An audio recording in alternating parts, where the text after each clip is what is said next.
Phone نظر انداز کرتی رہتی، لیکن دن میں ایک آدھ فون اٹھا کر اس صاحب سے جان چھڑانے کی کوشش کرتی، لیکن وہ صاحب باز نہ آئے۔ یہاں پر سوال پیدا ہوتا ہے، اس خاتون نے اپنے خاوند کو اعتماد میں کیوں نہیں لیا؟ اس کی دو وجوہات تھی۔ پہلی وجہ، اس کا خاوند ذرا شکی مزاج تھا۔ خاتون کا خیال تھا وہ اپنے خاوند سے بات کرے گی تو وہ الٹا اس پر شک شروع کر دے گا۔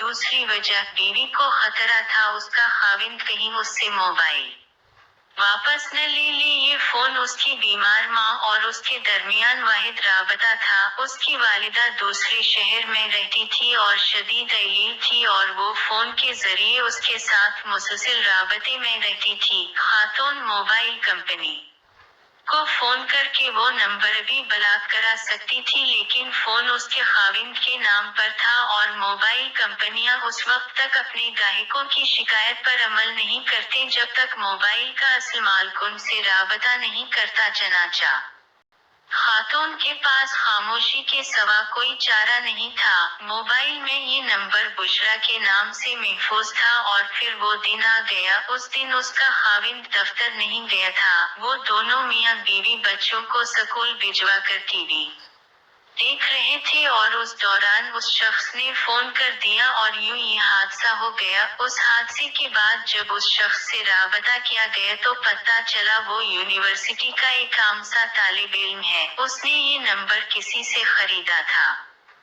فون استعمال کرنے کے چند دن بعد اسے یہ کال ریسیو ہو گئی اور اس نے چانس لینے کا فیصلہ کر لیا۔ اس نے بتایا یونیورسٹی کے زیادہ تر طالب علم یہی کرتے ہیں، یہ مختلف نمبر ڈائل کرتے رہتے ہیں۔ اس دوران اگر ان کا رابطہ کسی خاتون یا لڑکی سے ہو جائے تو یہ مختلف بہانوں سے اس سے گفتگو شروع کر دیتے ہیں۔ یہ کبھی کسی بینک کے نمائندے بن کر انہیں کریڈٹ کارڈ کے فوائد بتانا شروع کر دیتے ہیں، کبھی انہیں لون پر گاڑی خریدنے کی ترغیب دیتے ہیں اور کبھی اکاؤنٹ کھولنے کا مشورہ دیتے ہیں اور مشوروں کے دوران خواتین کے ساتھ فری ہونا شروع کر دیتے ہیں۔ یہ کبھی کسی میک اپ برانڈ کا نمائندہ بھی بن جاتے ہیں اور کبھی کچن کی مشینری بیچنے والی کمپنی کے ترجمان بھی، اور یوں گفتگو کا سلسلہ شروع ہو جاتا ہے۔ ان کے موبائل پر اگر کبھی کسی خاتون کی رنگ کالا جائے تو بھی یہ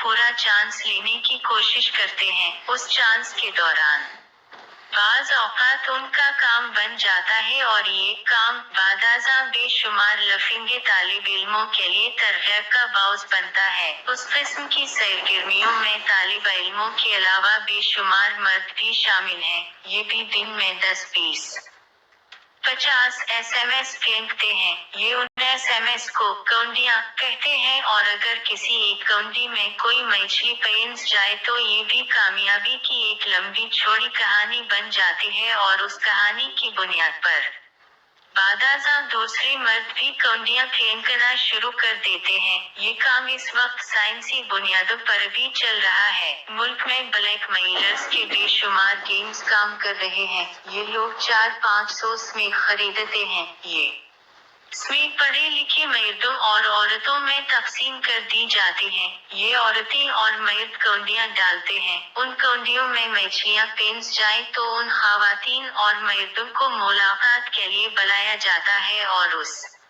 ملاقات کے دوران مچھلیوں کی تصویریں اور فلمیں بنا لی جاتی ہیں اور اس کے بعد بلیک میلنگ کا ایک لمبا سلسلہ شروع ہو جاتا ہے جس کے آخر میں تباہی اور بربادی کے سوا کچھ نہیں ہوتا۔ میں واپس اس کہانی کی طرف آتا ہوں۔ وہ بیچاری خاتون بلاوج جو اس مسئلے میں الجھ گئی تھی، وہ خاوند سے ڈرتی تھی اور اس ڈر کے دوران یہ حادثہ پیش آ گیا۔ اگر خاتون اپنے خاوند کو اعتماد میں لے لیتی یا پھر خاوند فون پر گفتگو کے بعد اس سے آرام سے پوچھ لیتا تو شاید اتنا بڑا حادثہ پیش نہ آتا، لیکن ہم لوگ بعض اوقات اپنے شک اور اپنے خوف کو اتنا بڑھا دیتے ہیں کہ یہ آخر میں ہماری جان لے لیتا ہے۔ یہ واقعہ آپ کے ساتھ بھی پیش آ سکتا ہے کیونکہ اب موبائل کے مضر اثرات ہمارے معاشرے میں دکھائی دینے لگے ہیں، لیکن آپ سے درخواست ہے اگر یہ واقعہ آپ کے ساتھ پیش آئے تو آپ دوسرے فریق کو اپنی صفائی کا موقع ضرور دیجیے گا۔ ہو سکتا ہے آپ کے گھر